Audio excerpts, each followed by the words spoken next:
What is up, you guys? You're listening to the Manic Pixie Weirdo. I'm Abigail, your host, and this is the podcast where we talk about all the different kinds of relationships that we have in our lives.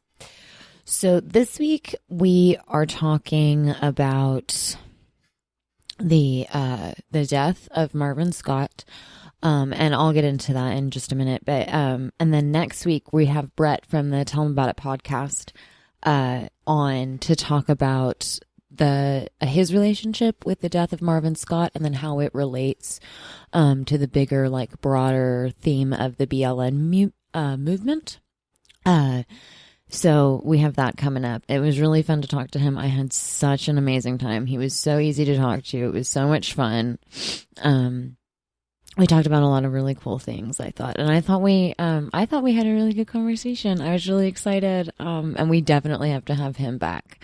And everybody else is on the Tell 'em About It podcast too, because I love that podcast. That podcast is so fun. But anyway, so that's just kind of like what's coming up. Right. Okay. So Marvin Scott. The reason that I had Brett on was because I heard about this case, the Marvin Scott case, on his podcast. I was listening to his podcast and he mentioned Collin County. And that's the county that I used to live in. First of all, he mentioned Marvin Scott died, and then he mentioned that, it was in Collin County. And I had to like rewind the podcast like a couple of times just to make sure I heard it right, because I couldn't believe it. I was like, oh my gosh. But yeah, I used to live in Collin County. We just recently moved. So we're not in Collin County anymore, but,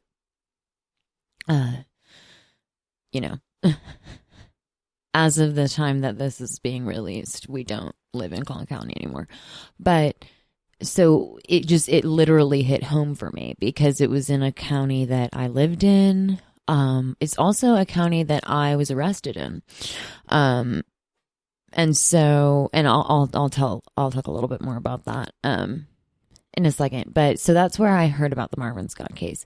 And then because I'm me, I went and did like a deep dive. I wanted to know everything I could find out about this case. And it was very recent, very, very recent. He died in March in police custody.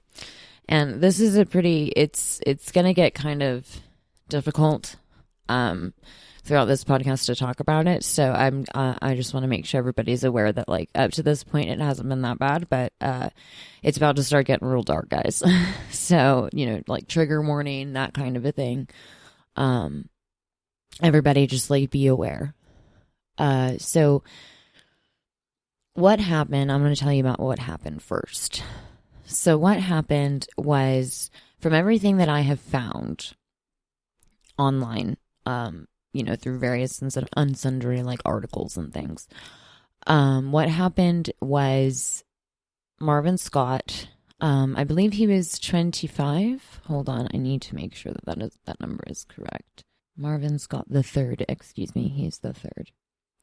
He was 26 years old. So he was 26 years old, which in my mind is still a child. Okay, your brain is not fully developed until you're 25. And it's not like, one day you wake up on your 25th birthday and, all of a sudden you're like a completely different person. It doesn't work that way. It's not, some magical thing happens the day of your 21st or 25th birthday. It's really in between the ages of 24 and 26 when your brain is fully developed, and the average of that is just 25. So that's why people say your brain is fully developed at the age of 25. I think that needs to be taken into account, all very, very like looked at closely, because, oh my goodness, I'm 27. By the time this records, I will have had my birthday or by the time this airs, excuse me, I will have had my birthday and had turned 28. And I barely feel like I'm an adult. Like, barely. I feel like, if anything, I would classify myself still as like a young adult, because I feel like I just sort of kind of got the hang of this a little bit thing called life. Like, I have a little bit of confidence I have a little bit more confidence now. But I feel like I'm barely hanging on by like my fingernails. I'm like, but I'm hanging on kind of a thing. So like I still feel like a kid. Like I don't feel like an adult. And this kid, I'm going to refer to him as a kid because if anything, he's barely a young adult with like we're in the same boat. But he was diagnosed with schizophrenia. Now there are, I want to get this right. Here we go. Okay, I just Googled it. Yes. Okay, well, I'm not WebMDing it. This is from the mental health in the UK, but they tell us to. Because, okay, so in like the mental health, the types of schizophrenia, if you Google it, there are 7, but that's in the UK, and I don't think the United States recognizes 2 of them. I'm pretty sure we only recognize 5 different types of schizophrenia. Yes, we only recognize 5 types. And that would be paranoid type, disorganized type, catatonic type, undifferentiated type, and residual type. I do not know which type Marvin Scott was. I don't really think it matters which type. I just know that there are many different types, and that means that there are many different things at play and it looks different. Each one is different. That's why they're different types. But I don't know which type he had. That is a very personal thing. That's not something that I don't think we need to know any of those things. This is very personal. All we really need to know is that he was diagnosed with schizophrenia 2 years ago. And he had, he is on medication. They put him on a medication, which means that this kid knew himself well enough to be able to realize that something was not okay with him, that he was not okay, that something was wrong, that this didn't feel right. This seems off. This seems weird. This doesn't seem like something, that is, it just seems odd. It's not right. And so he knew himself well enough to be able to recognize those things and then go to a mental health professional and get diagnosed and figure out what was the issue and then, find solutions to those problems. And so, he was aware enough and he was functioning enough to be able to do that for himself. So he's high functioning. I believe that he did hold a job too. So that's good. That means he's doing his stuff. He's doing what he's supposed to be doing, kind of a thing, or at least what we decide as a society that he's supposed to be doing, kind of a thing. So he's like a functioning member of society. He did say also, or it was said, his mother, I believe, said that he sometimes used marijuana because it helped him. Now, I said this when Brett was on, and I'll say it again. There are studies showing both. Okay, so there's studies that show that marijuana helps schizophrenics. It can help calm them down. It can help them with, like the delusions, the hallucinations, auditory or visual. Any of those things. It can help. And then there are studies that show that it does not help. That it actually, increases the number of episodes that you might have. It also, possibly, could put you into a further mental break state, kind of a thing. I don't know if it actually did help him or if it was the opposite. I don't know. Only he knows that. And guess what? Now we can't ask him because he's dead.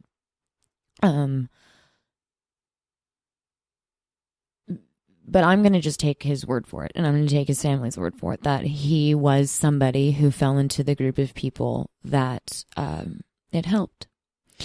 So he was in some sort of store, I believe. I think it was like a Dollar General or like a Target or a Ross or something like that. Some sort of, commercial store. And the police officer that was basically said that they noticed that he was acting strangely. That's what they said. And so then they followed him around the store.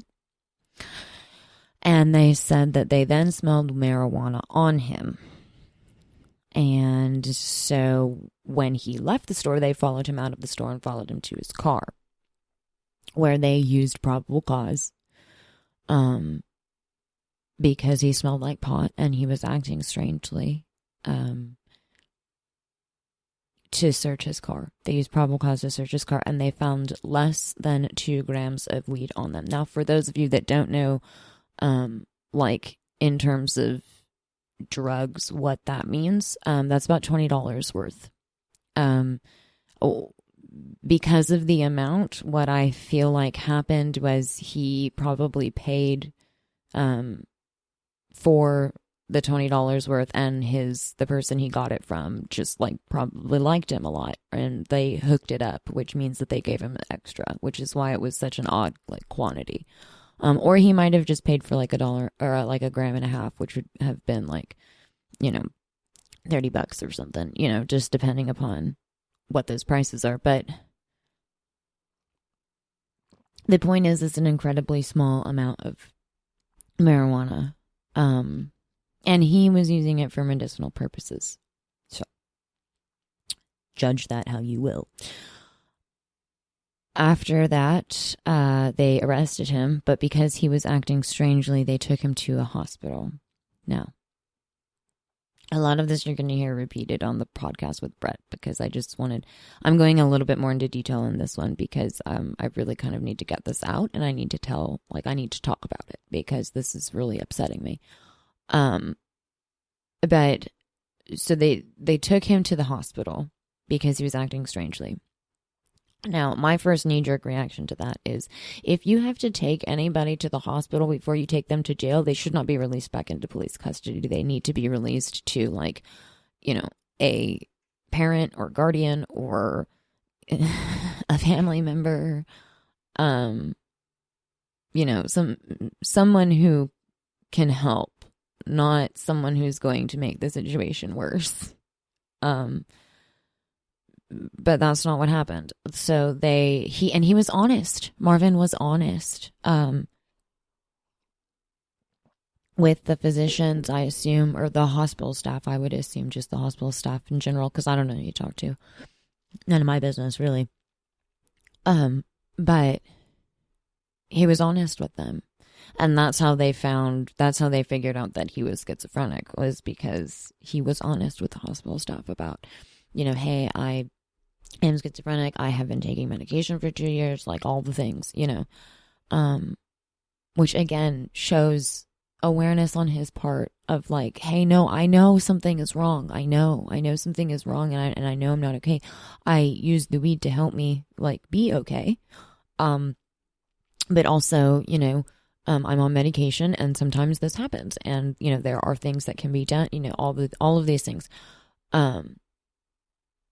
I don't know how that conversation went down, but that's what I hear when I read all of this. That's what I would imagine.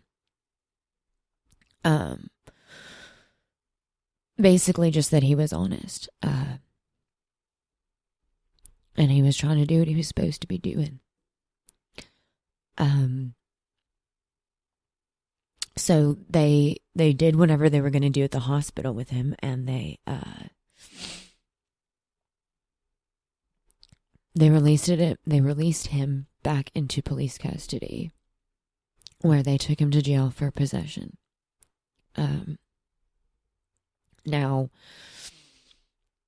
Collin County, I need to back up because it's getting to me.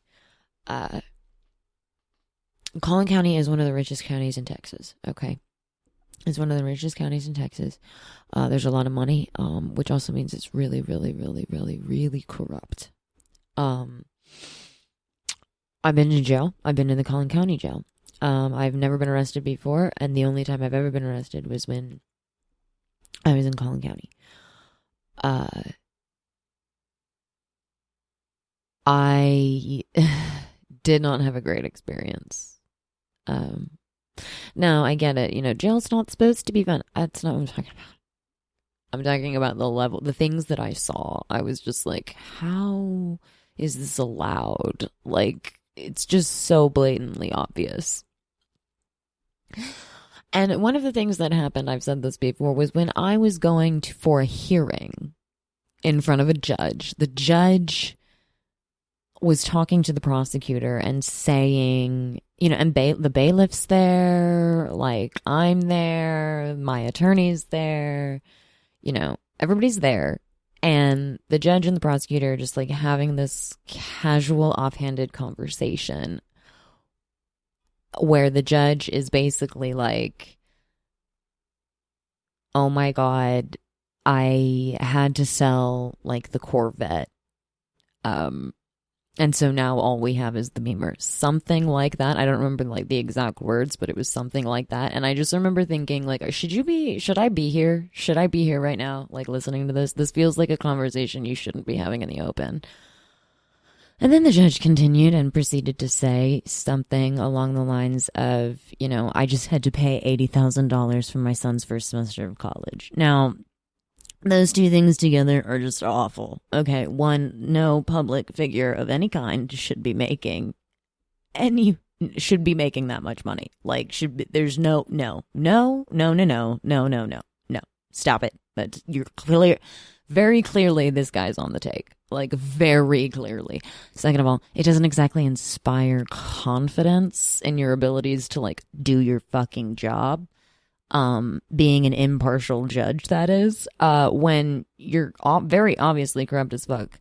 You're also not very smart because you decided to spend $80,000 or close to $80,000 on a child's first semester of college. That's a really bad financial decision. Like, I don't know who told you that was a good idea or why you're doing it, but that seems stupid. Like, that's just dumb. So that's fun. But that's the end. And everybody knows, like, everybody in Collin County knows that, like, this is just how it is. Because they have to, because they want that money. Also, the Collin County Jail is a private jail. So is Dallas County. Both Dallas County and Collin County Jail are private jails, private housing facilities. That's an episode for a different day. We'll figure that out later. But anyway, so like that's the energy that these police officers who arrested Marvin have.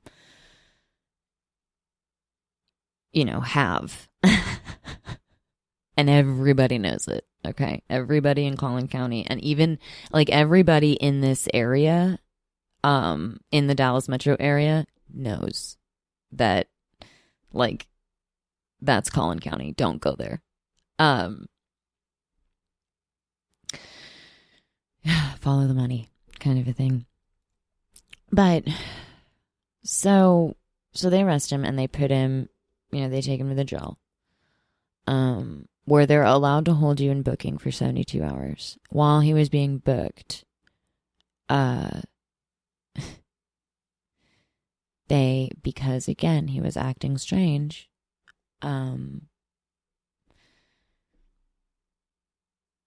they put him in a restraint chair. And then because he was in a fucking restraint chair, it is human nature. It's human nature when you are tied down to something, when you are attached to something, when something is attached to you. It's human nature to get it off, to want to get it off. So I'm sure there was like struggling. Plus you have to take into account that there was most likely, he was in a very severe high stress situation. And for a schizophrenic, that's not good. Okay. That's not good at all. So he's in a heightened state of stress. He doesn't know what's really happening. I would venture to guess he doesn't really even understand what he did wrong or why he's here. Or like why he's here in the jail, kind of a thing. He might have, I don't know, but I can only, if I'm just trying to imagine what that must have felt like. And I was, that kind of thing. And I remember thinking, like, jail's not for people like me. Like, jail's for, like murderers. Like people who commit really, really, really horrible crimes, like against humanity. Not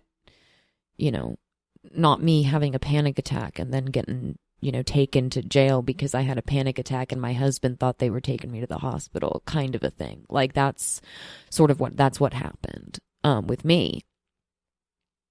But, that's a story for another day. The full story is for another episode. So it will happen that you guys will get the full story. But,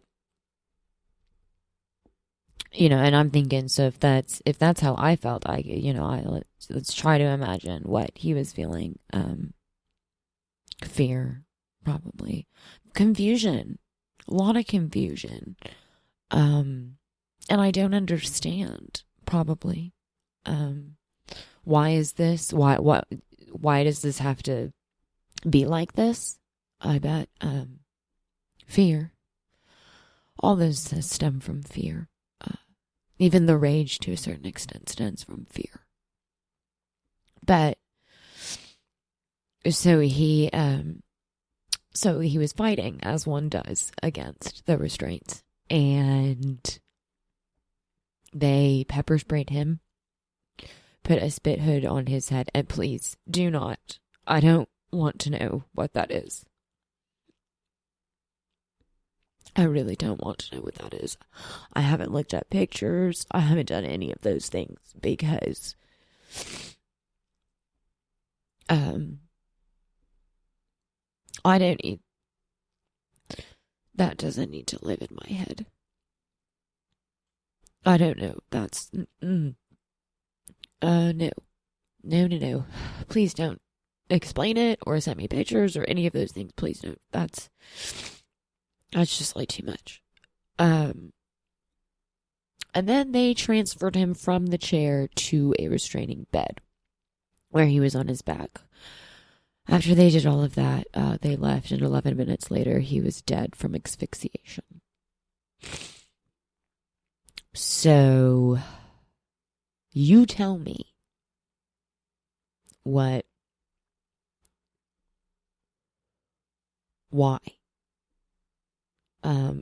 I know the answer, but I want to know what about that is okay.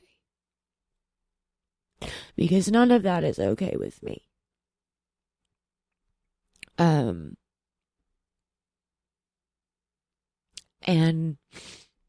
I support that family. Oh my gosh, I support that family. Do whatever you gotta do. I don't even care. Oh, I hope you get it. Whatever it is you want, I hope you get it, family. Oh my goodness. Wow. It's just a lot. Like, it's just a lot. Because as a person, that's a person who had a sister. And that sister had a brother. And had a mom in it. And he had a mom and a dad. And, all the stuff in it. And he was trying to do what he was supposed to be doing. Or what we think he's supposed to be doing. And, at every turn it was a fight. And it shouldn't be. It shouldn't be.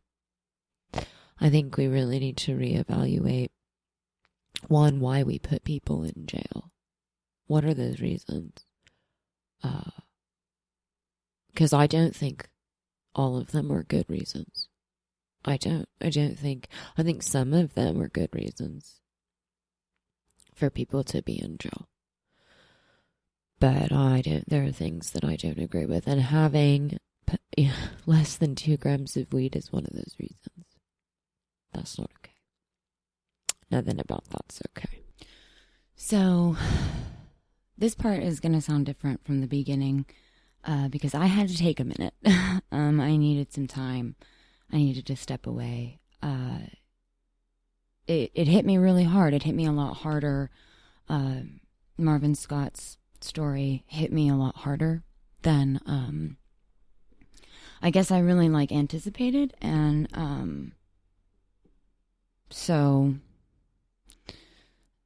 yeah, it did. I think I mean that's not to say it didn't hit me hard when I, very first like read about the story or heard about the story from Brett or any of those things, because it did. I think though that like when I very first heard about it, it was really like anxious, excited, because I was really excited to talk with Brett about this story that hit so close to home for me. And I was really excited, and it still hit hard.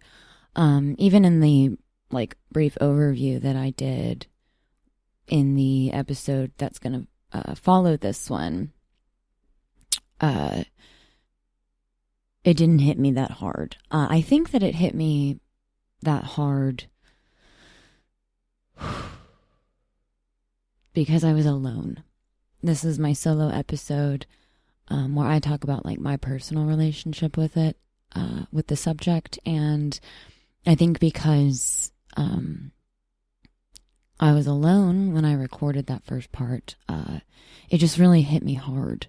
Because it was really like the first time where I was alone, saying it out loud, and kind of sort of talking into the void and working through it.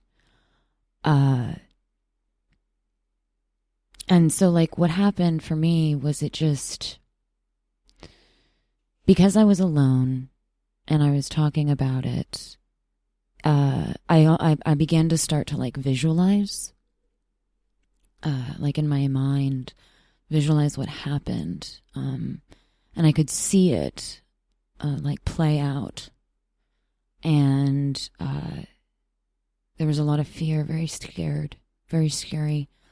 Because what happens when I get into like that, when it gets to that point when I'm alone and I'm talking about something like that, like the death of Martin Scott, I begin to visualize it, and it's almost like I can watch it play out in my mind. I can see it happening. I can see what's going on. But I would make it akin to almost like an out of body experience to a certain extent, because it's like I'm a ghost. Like I can see it. I can watch it happen, but I can't like interfere. I can't, do anything. I just have to watch, which is torturous in and of itself. But that's just kind of how it happens sometimes. And for those of you that know, the longtime listeners, and for those of you that, know me, you know me well enough to know that I like control. I'm a control freak. I like to be able to feel like I'm in control of something, anything. And when I sort of get to that place, like I was when I told this story about Marvin Scott, it feels very, because like I said, I begin to visualize it, and I begin to put myself, in those positions, and, kind of watch overhead like a ghost as a third party who can't do anything. That feels very out of control for me. And that feels very, helpless. It makes me feel very helpless. And very out of control, because there's literally nothing I can do. All I can do in those moments is sit there and watch, while I visualize it. And it's really hard for me to like come out of it, because it's almost like once I'm there, like once that sort of, I don't know, once I've crossed that bridge into, like the visualization of what I'm talking about, it can get to the point where I feel very, very hopeless, and helpless. hopeless and helpless, and out of control. And that feels very out of control because all I want to do is help. And I just want it to stop. I just want to make the pain stop. And I don't know how. I don't know how to make that pain stop. That was one of the reasons why I used drugs when I was younger. That was one of the reasons why drugs was really appealing to me, because it allowed me to make that pain stop. Temporarily. It was a temporary fix for, it's a temporary solution to a long-term problem kind of a thing. And eventually it stopped working too, because it does. It always will. And then you're just left with the pain and the anguish and the terror and the trauma and the overwhelming sadness of it. And the hopelessness and the helplessness of it, of just make it stop. Jesus, just stop. Just make it stop. Make it go away. And you know what? I'm not gonna shame myself for that, because I do like that part of me. I like that part of me that can go to those places and be in those moments. It gives me empathy and compassion, and I do get a sense of like peace and calm after, once I begin to just sort of sit with it.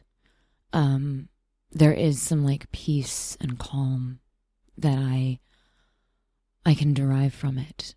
I gain a lot of empathy and compassion for that, and I hope I never lose those parts of me. I feel like sometimes as we get older, we begin to, stay in our own little worlds and our own little bubbles, and we kind of just,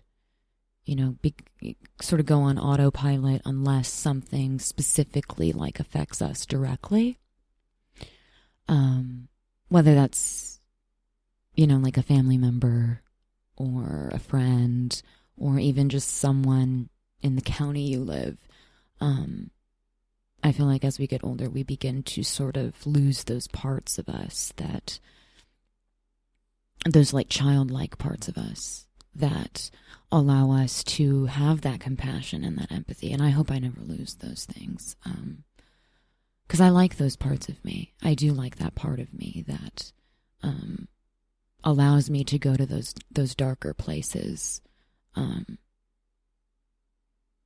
Because it forces me to get creative. It forces me to get creative and, try to come at, try to figure out what's the problem here. What are the problems? Because it's not just one thing. Usually it's a lot of things. And once I have this really insane idea that, if I can understand something, if I can understand a concept, if I can understand a group of people, if I can understand what the problems are on all sides, then maybe I can contribute solutions that work for everybody, not just one group of people. And I like that part of me, that problem-solving part of me. And so I want to keep that. I don't think that that's a shameful part of me. I think that's a good part of me that I like. It's a part of me that I like. It can be very difficult to deal with, not just, as me, the person trying to figure out what I need and being able to figure out how to communicate what I need or what I'm feeling or what's going on with me in those moments. And it can be very difficult, for like my husband. But that's why, like I have dogs, and that's why I want to talk to other people too. That's why it's one of the reasons why we're doing this, is because we gotta work together. And we gotta start comparing notes, guys. We gotta start comparing notes because it's not working out for anybody. And we got to figure out, we need to start comparing notes and seeing, what we can keep. What are the good ideas? What are the ideas that we should keep? And what are the ideas that are just bad ideas that we need to get rid of? And what do we value? Because I don't think, specifically in this country, in the United States, I don't value what most of society has decided has value. I don't value things in the same way that other people value things. I don't have the same values as a lot of what this country supposedly stands for. I just don't value. There are a lot of things in this country that I just don't value, that we as a country have decided that we value. But that's neither here nor there. That's just me.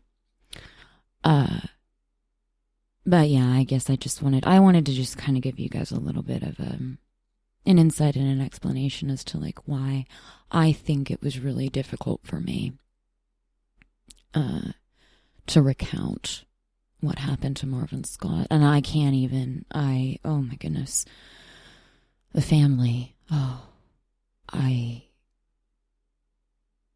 somehow, my thoughts and prayers, or, I'm sorry, doesn't feel like it really cuts it, it just does not feel like that is adequate, appreciable, that doesn't quite sum up, any of that. And I can't, but that to me, because I can't think of anything to say to the family, to me, that just tells me that it's okay to not say anything. It's okay to just be there and just sit in it with them, and let them know that there's a platform here. If you want to talk about this, if you want to come on and you want to talk about your son or your brother or your cousin, I don't have a lot of experience or strength to offer. I have hope. I have hope to offer you. And you are more than welcome at any time, whenever you are ready, to come on and share your experience and your relationship with your family member. And if there's anything that you need from me or this podcast, please let us know. And we will try to do everything in our power to help get you what you need. We are thinking of you, though. And you are always welcome to come and talk to us. But I don't think that's bad. I just don't think that that's a bad thing. I just don't think that, and I think that needs to be more commonplace, especially when dealing with the family of someone that has died in such completely, what's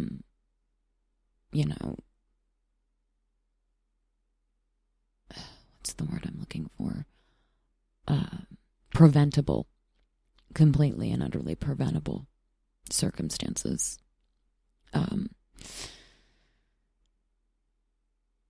I don't think it's bad. I don't think it's horrible. I don't think there's shame there.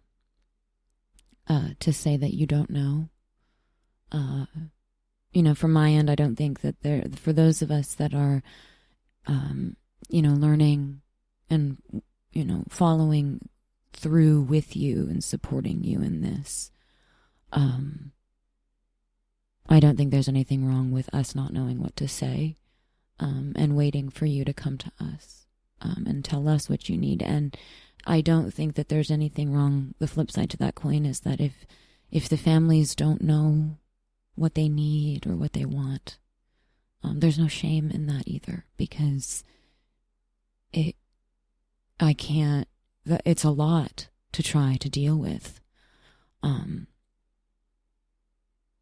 so saying I don't know what I need or I don't know what I want right now, that needs to become, I think, we need to make that a thing more. We need to allow people to come to us. And we need to have a space. This podcast, I want it to be a space where, you can come and you can be like, you know what? I don't really know what I need or what I want. I don't know how to make this better. I just kind of need to sit with it for a little while. And that's okay. There's no time limit on grief. People like to say that there is, but there's really not. And you can come out with as many studies as you want of, well, it takes 6 months to get over the death of somebody. The average time it takes for somebody to get over another, a death or something akin to that is 6 months. So in 6 months, you should be fine. No, we need to, that's the other thing we need to do. We need to stop qualifying pain. Stop it. Stop trying to qualify pain. It's not okay. That's a podcast episode for another day. Don't worry, guys. We're gonna go into that because that's important to talk about too. I don't know. It's very difficult, to even really know what to say. And it does go to the broader, it feeds directly into the Black Lives Matter, and Brett talked about this a little bit on next week's episode. Black Lives Matter doesn't mean, only Black Lives. It's not exclusive. I don't think it's meant to be exclusive. That's at least not how I take it. I don't think it's meant to be exclusionary, and only inclusive to Black people. That's one of the reasons why I find the BLM movement so interesting, is because I've never taken it as they're saying we're the only ones that matter. I've always taken it as they're saying, no, we matter too. We matter also. We are citizens of this country. We're private citizens of this country. We provide into society. We're doing stuff too. We're here. We matter. We matter too. You don't get to, murder private civilians and not expect that when private civilians are murdered, that people are not going to be outraged. And especially not if you continually do it to a very specific group of people. I mean, to me, that just tells me that the people in authority are idiots. They're either liars or they're stupid. Because you're either liars or you're incompetent. Which tells me you should not be in power. You shouldn't have those powers. We need to take those powers back from you because we're revoking your power because you're not doing what you're supposed to do with it. Everybody, it's sort of like a gag now. With great power comes great responsibility, and everybody's just kind of it's a great Batman quote, fucking awesome. But no, it's true. We need to really look at that and go, it's true. With that power, if you want this power, then not only can you not be a liar, you also can't be incompetent, or neglectful.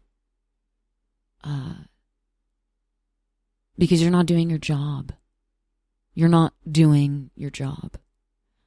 And to me, that's not an excuse. That's not a good reason to not do your job. You knew what you signed up for. when you decided to become a police officer or a judge or, a public servant of some kind. You knew exactly what you signed up for. You knew what the job was. And I feel like some would argue that they are doing the job that they signed up for. And I feel like they are. I feel like that's another, it's a lie that we have been told. We've been told as private civilians that the police are there to protect and serve us. Judges are supposed to be impartial and biased. And they're there to be public servants, and they're there to pass judgment. But they're not allowed. They're supposed to be the objectifiers. They're the ones that are, there to look at both sides of an argument, take into account what both sides are saying, and then determine what the best course of action is for that specific situation. It could not be more individualized. The system has it set up to where it's incredibly individualized. You are a judge. You are supposed to look at this one specific instance, gather the evidence, all of it together from both sides, the defense and the prosecution, or the good side and the bad side, depending upon which side you're on. You're supposed to gather all of that evidence up. They are supposed to gather all of their evidence up, present you with the case, and then you, as a judge, are supposed to take the time to ask the deeper questions, the hard questions. You're supposed to... It's supposed to be a job nobody wants to do. And there's a reason that it's supposed to be a job that nobody wants to do, because it's supposed to be hard. And that's not what judges in today's world do. That's not what they are. They are anything but unbiased. They are anything but impartial. It is follow the money. Just follow the money. I mean, and police officers, we were sold this bill of goods as a collective country, mostly white people, because I have a feeling that within the Latinx culture and the Asian culture, and the black culture, obviously, I don't feel like y'all bought into it as much as we did, like as white people. I feel like we bought into it hard. We bought into the police, this idea that the police are supposed to protect and serve us, hard. We we hang our hat on that. A lot of us do, because we're taught the police are supposed to the police are there to make you safe, to keep you safe. They're your, especially down here in the South. I don't know if this is as dominant as dominant in the culture, like on the East Coast or the West Coast, but especially like here in Texas, it's very, the police are there to protect you. They're not here to hurt you. They're here to, protect you, keep us safe, all of those things. As it turns out, none of that is true. It's just what we've been told and what we all bought into. And, when you've bought into this idea for generations, it's almost like brainwashing, like a cult would brainwash you. And so you kind of have to deprogram yourself, and it's really hard to do that. I've always been an outlier. That's one of the reasons why this is a weirdo, why weirdo's in the name, because I've always been an outlier. I've always been a weirdo. Just kind of that person that's just I don't really know, about any of this. This just doesn't, what I'm seeing versus what I'm reading is not Like this, I don't know. I've just always been that person that's like, is it though? Like, are they really though? Because from what I've seen and what I've read, like not in this textbook, but just like in general, none of this stuff is true. And so it's just always been, that's just kind of who I am. I've always kind of been that person to just question absolutely everything. Just absolutely everything with like and it can be very frustrating and very annoying and very I don't know, because I'm a very difficult person to satisfy with answers. Like, you can't just give me sort of a milquetoast, one-size-fits-all answer and expect me to just, like, go away. Like, once I sort of latch on to an idea or a concept or, really just anything, once I latch on to it, it's very difficult to persuade me. Otherwise, I think that's pretty true for most people. Like, once you find an idea that you really like, it's really hard to, like, kind of break from that, and step back and look at it and go, maybe that wasn't the best thing that I did. Maybe that wasn't the greatest, like, idea or concept that I latched onto. But that's just, I'm working on it. I'm trying to be better at, sort of letting concepts and ideas flow freer through, like, more fluidly. It's very hard though. It's very hard for me to, especially, so like, okay, a perfect example, this goes with Marvin Scott. So there was a young woman who posted a video on Twitter. She is from the Thanks I Hate It podcast, so go check out that podcast. She posted a video. I'll post it back onto the Twitter page, and I'll post a link on it to the Instagrams and the Pinterest or whatever. But basically, she talks about there is a specific case. Now, I did not know this, okay? But in 2005, there was a Supreme Court case that occurred, and I'll just tell you what happened with the case. So in 2005, there was a case, and it was Gonzales versus Castle Rock, Colorado. If you've never been there, it's great. They have a really awesome outdoor mall. I really like them. I love Colorado. However, in this instance, not so much, because so in Gonzales versus Castle Rock, I'll probably do a longer episode on this case specifically, because I think it's really important that we talk about it and we understand what happened with this case. But basically, the very brief short story of it is there was a woman who filed a restraining order against her ex-husband. They got divorced. She filed a restraining order. The husband ended up, I believe he kidnapped their 2 children, and then he murdered them. I don't know if the wife was kidnapped with them and had to, like, watch or anything like that. I'm not 100% sure on any of those details. That's why this needs to be, like, a longer episode.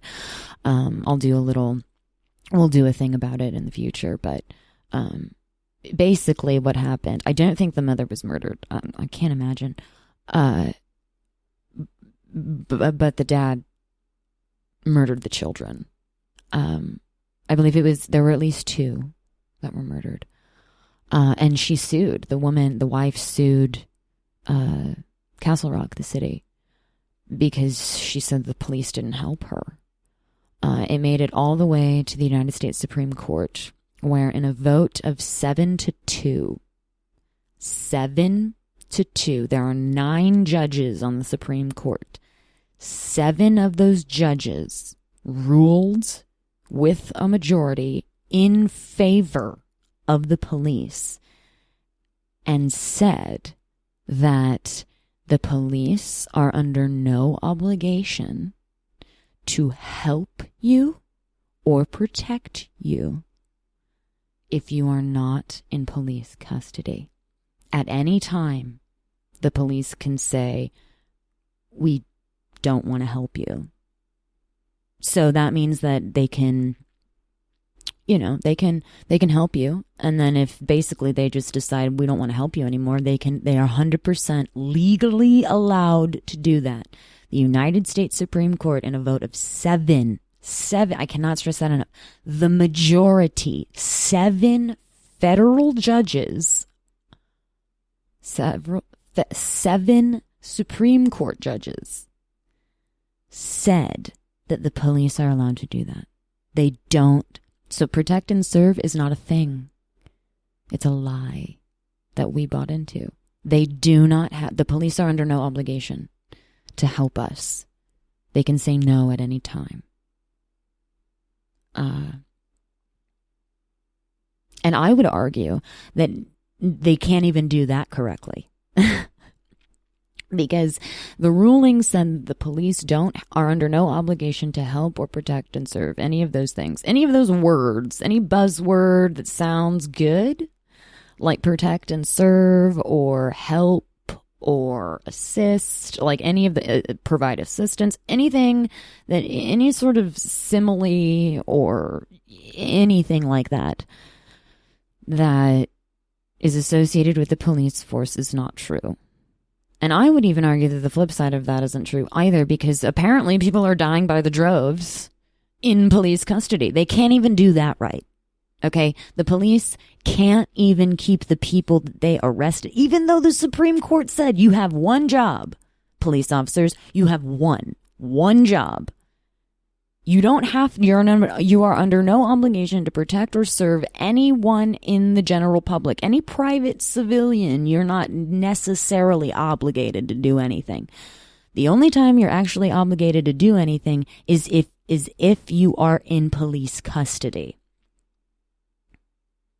And they can't even do that right. They have one job, and they can't even do that right because people are dying by the droves under their supervision.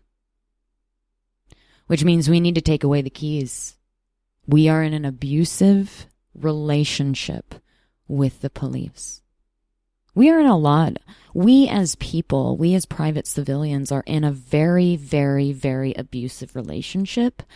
But the abusive relationship is not with Black people. We don't have an abusive relationship with Black people. We don't have an abusive relationship with like Asians or Hispanics or Pacific Islanders. I mean, we're not in that abusive relationship. The vast majority of us aren't. We're all collectively, all of us together are in an abusive relationship with the rich and the people in power. The people that we, by the way, gave power to. We said collectively, this is okay. You can do this.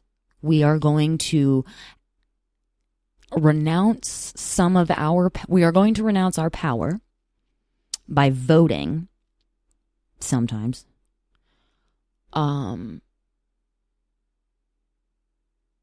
We're going to relinquish our power and give it to other people in the hope that this will all work out. We're going to cross our fingers, cross our toes, cross our eyes, spin around in circles, go stand for 20 minutes in a corner on our heads and hold our breath, and then do underwater basket weaving and just hope to God, we're running on hopes and dreams that the people that we decided to give our power to and our money to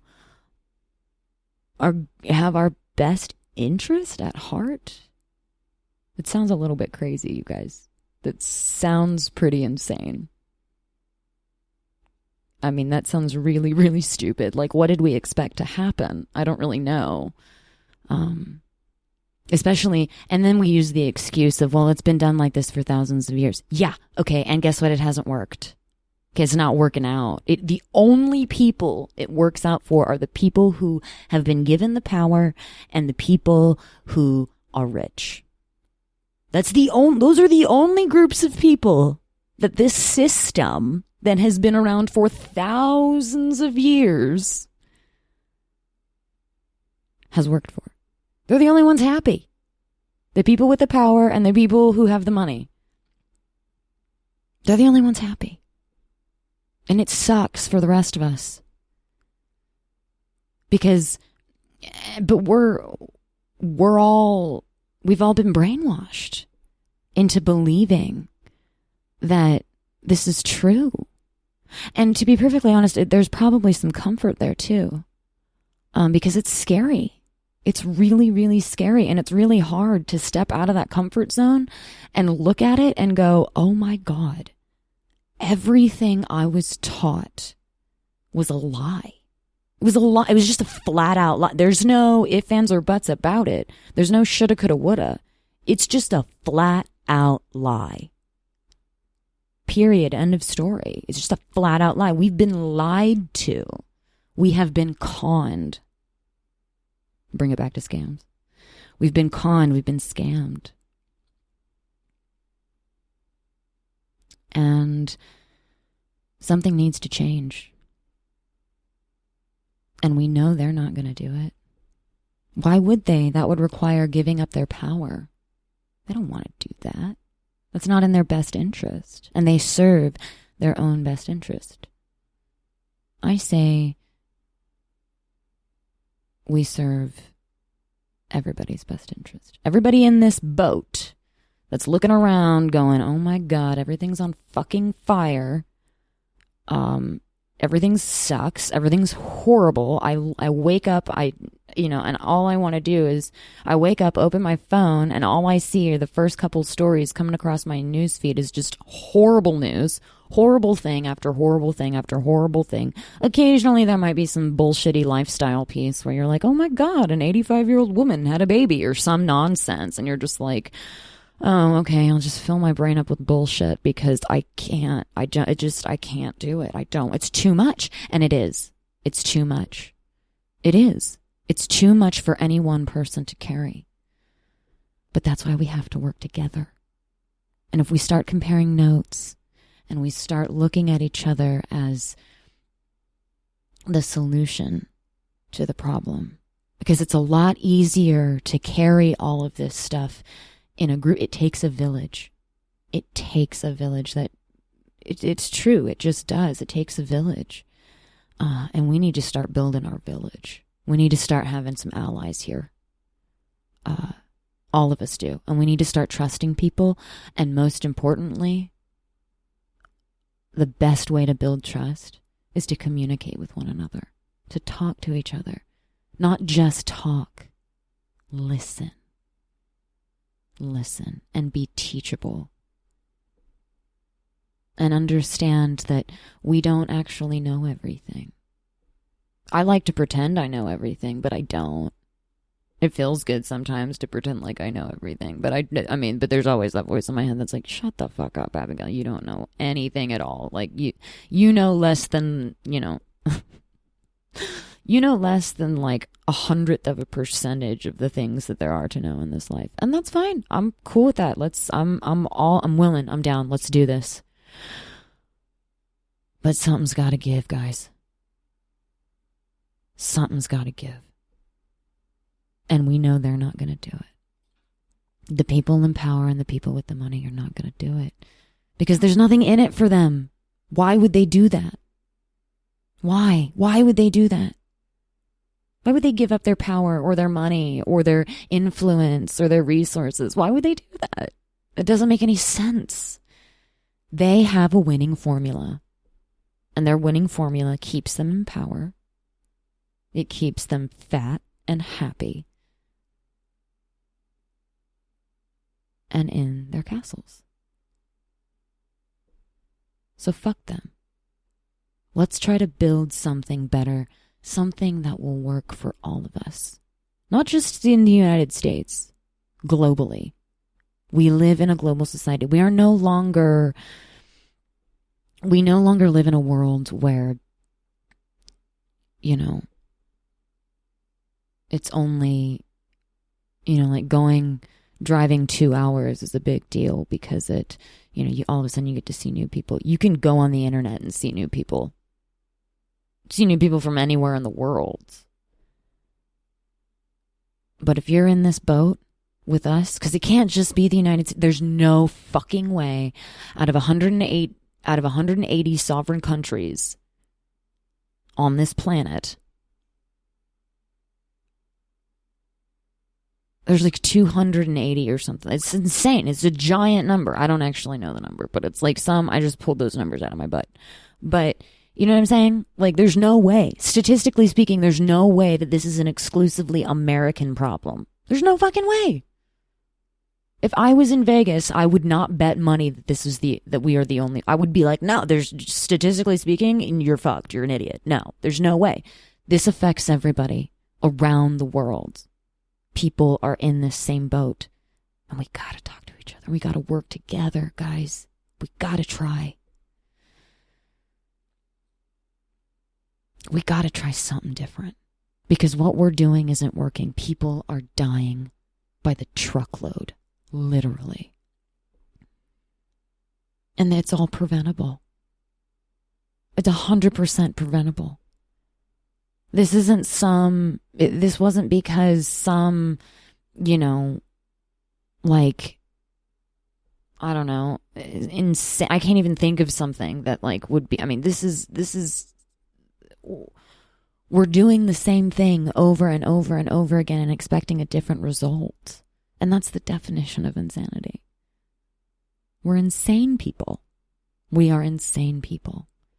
Because we continue to just kick the can down the road and go, it'll get better eventually. When? Because they've been saying it'll get better eventually for like thousands of years. And I'm done waiting. I can't wait anymore. It's too much. There's too much pain. There's too much hurt. There's too much suffering. And if we work together, we might be able to do something about that. But it's too much. And it cannot continue. We're running out of time, you guys. We gotta do something.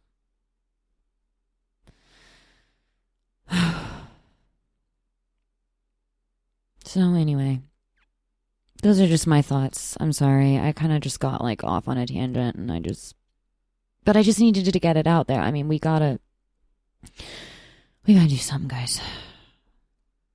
And for me, I'm starting with this podcast and reaching out to other people. We're going to try to build something. We're going to try to build something better. We are. We're going to try. And we're going to give it everything we have to try. I promise. I'm going to give you everything I've got to try and make something better for everybody. Something that works for everybody. I haven't figured out all the details yet, but that's why we need to talk to each other, because I don't know everything.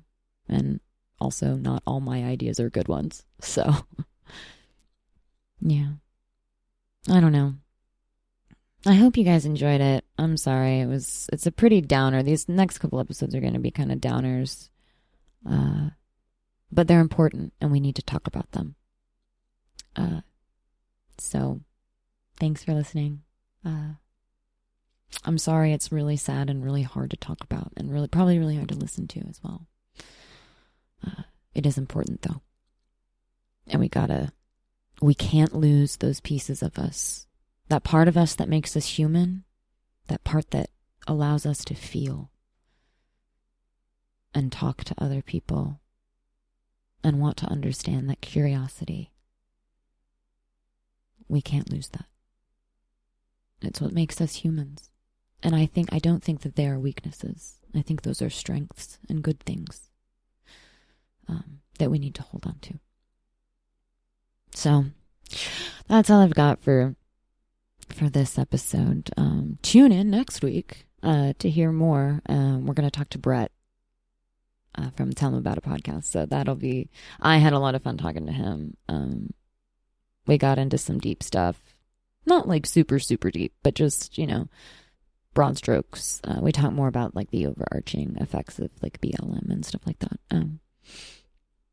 but it'll be good. It'll be great. It was really fun. I had a lot of, I really enjoyed talking to him. You know, all the things, like, subscribe, comment, you know, all the stuff. Don't forget to get in your shout outs. Send them to ManicPixieWeirdo at protonmail.com. That's the email if you want to email me about anything, topics, if you want to come on, if you have a, you know, anything, just anything, history facts, all the stuff, and your shout outs, get your shout outs in, your personal shout outs if you want one. Get those in at the ManicPixieWeirdo, or it's just ManicPixieWeirdo at protonmail.com. Hit us up on Twitter. The Twitters is at MP Weirdo Podcast. And the Instagrams is the_main_weirdo1. The Pinterests is the_main_weirdo21. So go check us out on all the things. Spotify, Apple, iHeartRadio, all the stuff and things. And as always, be kind and stay weird, guys.